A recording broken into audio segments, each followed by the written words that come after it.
Hello guys, welcome back to my channel. It would mean a lot if you spare a second and subscribe to my channel. So ये है next day जिस दिन टिल्लू का operation होना था। टिल्लू, नए लोग जो नहीं होंगे उनको नहीं पता होगा टिल्लू कौन है, जो नए लोग मेरी वीडियो देख रहे हैं तो इससे पहले वाला व्लॉग जो मैंने अपलोड किया प्लीज वो देख लेना ताकि आप रिलेट कर पाओ कि मैं किस चीज की बात कर रही हूँ। ये जो डॉग का बच्चा है इसका नाम टिल्लू है, इसका ऑपरेशन हो रहा है। इसको क्या हुआ है वो लास्ट व्लॉग में आप देख लेना तो आपको पता चल जाएगा। लिंक में डिस्क्रिप्शन में मेंशन कर दूंगी तो वहां से आपको वो वीडियो भी मिल जाएगा।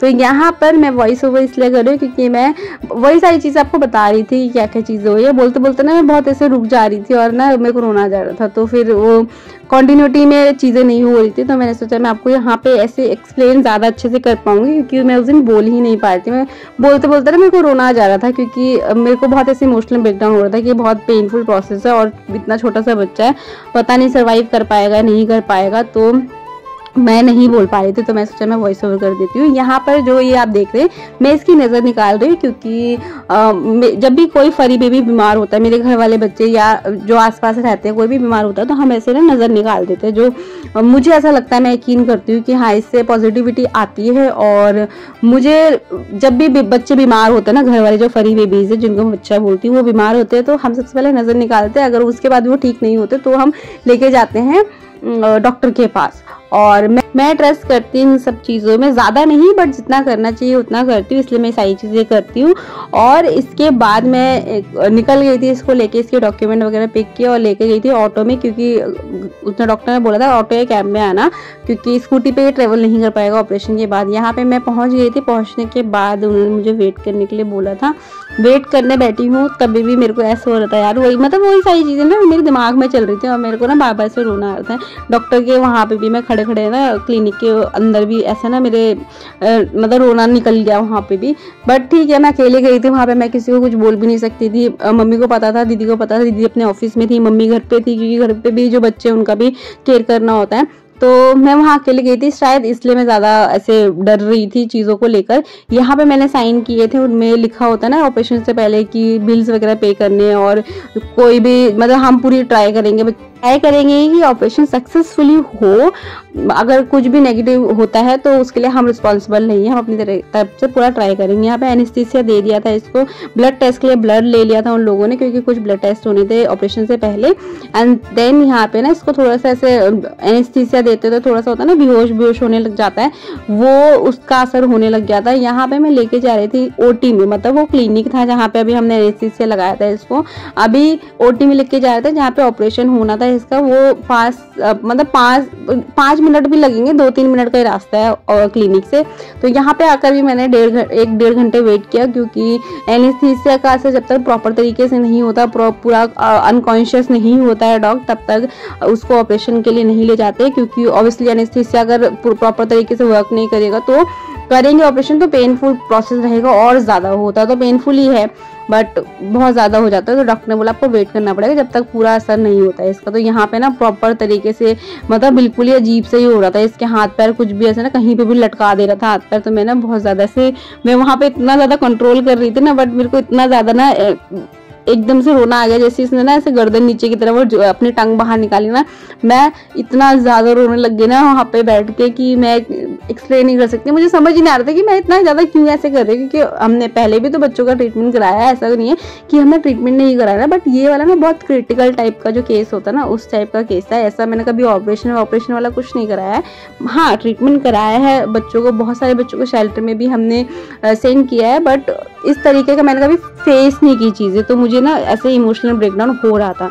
यहाँ पे वो भैया थे जो ऑपरेशन के लिए ले जाना था जिनको, वो ऑपरेशन के लिए लेके गए। यहाँ मैं बैठी हुई थी, मैं वेट कर रही थी, उन्होंने 3 घंटे बोला था बट वो 2:45 बजे लेके आए थे और वहाँ से उन्होंने फ्री किया था 7:30 या 7:30 के बाद ही समथिंग इन्होंने कुछ फ्री किया था वहाँ से बच्चे को, मतलब टिल्लू को। यहाँ पे मैं बार बार टाइम देख रही थी कि कितना टाइम हो गया। जैसे 6 बजे ना, क्योंकि 6 बजे तक था, 6-6:15 बजे तक, जैसे 6:15 हुए तो मैंने वॉच की तरफ देखा और मेरे को ना ऐसे रोना सा आ गया कि यार 6:15 हुए अभी तक डॉक्टर नहीं आया, क्या हो गया है, इतना टाइम क्यों लग रहा है। और लंबा प्रोसेस था इसलिए टाइम थोड़ा सा ज़्यादा लग गया। डॉक्टर ने नीचे जब डॉक्टर आया, डॉक्टर ने आके मुझसे मिले भी नहीं, वो सीधा क्लिनिक में चले गए क्योंकि क्लिनिक में आई गैस कोई इमरजेंसी केस वगैरह आ गया था। तो इसको हम ओटी में मैं देखने के लिए गई टिल्लू को, वहाँ पे इसको हीट वाला जो वो होता है ना शीट होता है उस पर इसको लिटाया हुआ था, और कुछ मतलब बाहर से भी कुछ रेड लाइट है ना, ये रेड रेड जो आपको वेव्स दिख रही है, इसमें से हीट आ रहा था, तो इसका ना बॉडी टेम्परेचर बहुत डाउन हो रहा था। तो बॉडी टेम्परेचर डाउन हो रहा था तो इसको थोड़ा सा बूस्टअप करने के लिए इसको हीट दे रहे थे, मतलब इसकी सिकाई कर रहे थे। गरम वाला पैड जो होता है वो भी नीचे लगाया हुआ था, और जो रेड रेड सा आपको दिखाया ना वो भी हीट वाला ही प्रोसेस था कुछ उसमें ना, उसमें से हीट का कुछ आ रहा था, मतलब गर्म करने के लिए। उसके बाद मैंने कैब किया, कैब करके मैं 11:45 बजे घर पहुंची, और घर पहुंचने के बाद इतना ज़्यादा परेशान हो गई थी मैं, क्योंकि सुबह से मैं भी इसके साथ में गई हुई थी और ये किसी के पास रुक ही नहीं रहा था। मतलब एक तो मैं वहाँ पे बहुत ज़्यादा परेशान हो गई थी कि इसका जो टेम्परेचर है वो शूट अप नहीं हो रहा था, मतलब 92 से 97 तक लाने के लिए इसका बॉडी टेम्परेचर 1.5 घंटा लग गया था। उसके बाद थोड़ा सा ये अनकॉन्शियसनेस से बाहर आ रहा था, मतलब थोड़ा सा इसको समझ आया था, सेंस काम करने लग गए थे, तो मैंने इसको आवाज़ दी 2-3 बार, तो इसको लगा कि हाँ कोई है यहाँ मेरे आसपास जिसको मैं जानता हूँ। उसके बाद 97 के बाद में इसका 104 नॉर्मल टेम्परेचर होता है डॉग्स का, 104 तक पहुंचने में इसने आधा घंटा लगाया। मतलब ये था कि एक होता है ना कि अटैचमेंट हो किसी के साथ, या कोई नोन हमारे साथ हो तो एक कॉन्फिडेंट आता है, एक पॉजिटिविटी आती है, तो वही आई गैस इसको भी फील हुआ। तो इसने आधे घंटे में से शूटअप हुआ ना, उसके बाद में इसको लेके आए, नहीं तो डॉक्टर ने हमें बोल दिया था कि आपको रात भर यहाँ रुकना पड़ेगा, क्योंकि इसका टेम्परेचर बहुत ज़्यादा डाउन हो रहा है, और आप अगर कंफर्टेबल हो तो आप यहाँ रुक जाओ, ताकि आगे अगर कोई टेम्परेचर डाउन होता है या कोई प्रॉब्लम होती है तो हम इसके केयर कर पाएंगे, ऑन द स्पॉट इसको ट्रीटमेंट मिल जाएगी। क्योंकि मेरे घर से आधा पौना घंटा लगता है, अशोक विहार में है इनका क्लिनिक, वहाँ पर जाने के लिए।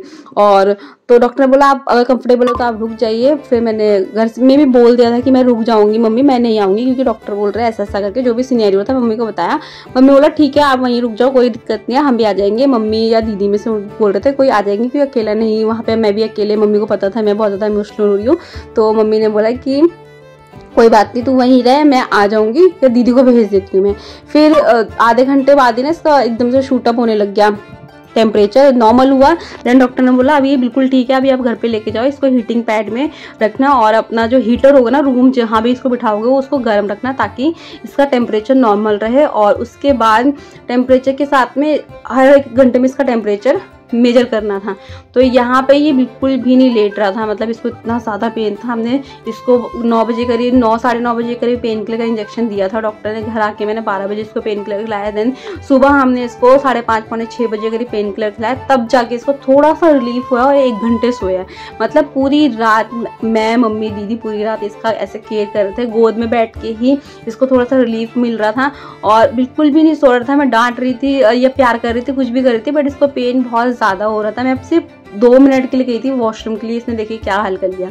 मैं मम्मी के पास इसको छोड़ के गई थी, मम्मी आप देख लो क्योंकि मुझे वॉशरूम जाना है। मैं सुबह से आके बस इसी के साथ थी और मैंने कुछ नहीं किया था। मतलब कुछ 12 बजे के बाद मेरे को ऐसा लग रहा था मैं अपने आप को भूल गई और मैं सिर्फ इसके साथ ही लगी हुई थी, ना किसी से बात करना ना किसी से कुछ करना। और जो महामृत्युंजय मंत्र का जाप था वो मैंने पूरा टाइम में करते रही, क्योंकि चैंटिंग करते हैं तो हमें कॉन्फिडेंट आता है। मैं वहाँ बहुत ज़्यादा ऐसे इमोशनल हो रही थी और तब मैंने चैंटिंग, मम्मी ने बोला तू चैंटिंग करना स्टार्ट कर, मैंने वहाँ चैंटिंग करना स्टार्ट किया। तो उसके बाद थोड़ा सा ये था कि हाँ मेरा ध्यान थोड़ा सा ऐसे ना डाइवर्ट हो रहा था, तो थोड़ा सा कंट्रोल हो रही थी। नहीं तो मैं बहुत ज़्यादा ऐसे इमोशनल होती, मैं वो बात भी नहीं कर सकती थी किसी से, क्या ही बात करती मैं, क्योंकि सब लोगों को फीलिंग समझती आती है ना।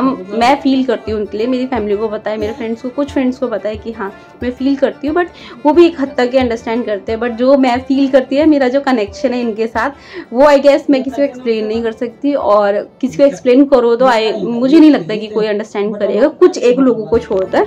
तो उन एक लोगों को पता है कि किन की बात मैं कर रही हूँ, बट मैं वहाँ पे बात करने की हालत में नहीं थी, मैं किसी से बात नहीं कर पाई थी क्योंकि मुझे बहुत ज़्यादा टेंशन होती थी। और मैं कॉन्टिन्यूसली महामृत्युंजय मंत्र का चैंटिंग कर रही थी पूरा टाइम। यहाँ पे रात के 12 साढ़े 12 या पौने 1 का टाइम हो गया और मेरी ना आंखें ऐसे लिटरली बंद हो रही थी कि मेरे को थोड़ा सा सोने दे यार, सो जा। मतलब लास्ट में ऐसा हो गया था भाई सो जा। बट आई गेस इसको पेन बहुत ज़्यादा था, तो ये बिल्कुल भी मतलब चैन ही नहीं ले रहा था। बीच बीच में से ना रोने लग जा रहा था, चिल्लाने लग जाता है, बहुत ज़्यादा क्रिप कर रहा था। अभी रात के 3 सवा 3 पौने 4 का टाइम हो रहा था। अभी भी मैं इसको ऐसे ही हाथों से ना ऐसे टैप टैप करके बोल रही थी सो जा। तो ये सुबह के 5:30 पौने 6 बजे के थोड़ा सा इसको आराम हुआ है आई गेस। तब ये जाकर थोड़ा सा सोया है, क्योंकि मैंने मेडिसिन दी इसको, उसके बाद में दोबारा सोया है। वहीं पे मैं 1 घंटा सोई इसके साथ में। देन फिर मॉर्निंग में लेकर जाना था तो मैं मॉर्निंग में लेकर गई, और मॉर्निंग में क्या क्या हुआ, वहाँ पे क्या क्या चीज़ें बताई डॉक्टर ने, वो मैं आपको नेक्स्ट व्लॉग में शेयर करूँगी। और अभी सारी चीज़ें ठीक है, बट थोड़ा सा प्रेयर करना है कि ये जल्दी से चलने लग जाए, क्योंकि अभी वॉक नहीं कर पा रहा है ये, तो जल्दी से वॉक करने लग जाए। थेरेपी वगैरह हम दे रहे हैं। तो बस मैं मिलती हूँ नेक्स्ट व्लॉग में। Till then tata bye bye. और प्लीज़ अगर वीडियो अच्छा लगा तो लाइक शेयर एंड सब्सक्राइब करके जाना। ओके।